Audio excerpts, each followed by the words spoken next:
అగ్నిపురాణంలో చెప్పబడిన శుభశకునాలు అశుభశకునాలు.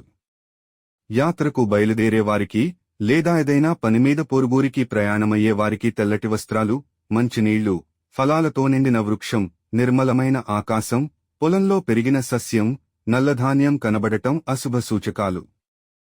అలాగే దూది, పిడకలు, సుత్తిబొగ్గులు, బెల్లం, గుండు కొట్టించుకున్నవాడు, ఇనుము, బురద, చర్మం, వెంట్రుకలు, పిచ్చివాడు, నపుంసకుడు, చండాలుడు, కారాగారాధికారి, గర్భిణీ స్త్రీ, విధవ, తెలకపిండి, మృత్యువు, ఊక, బూడిద, నిప్పులు, ఎముకలు, పగిలిన పాత్రలు ఇవి కనబడితే అశుభం. ఎక్కడికి వెళుతున్నావు?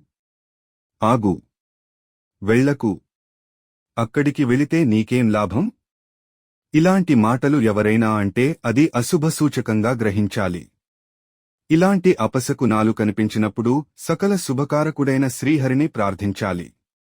తరువాత తిరిగి బయలుదేరేటప్పుడు రెండోసారి కూడా అశుభశకునాలు కనిపిస్తే ఇక ఆ ప్రయాణం ఏమాత్రం శ్రేయస్కరం కాదని గ్రహించి మానుకోవాలి. శుభశకునాలు. ప్రయాణం చేసేటప్పుడు తెల్లటి పూలు కనిపిస్తే శుభప్రదం. అది శుభశకునం.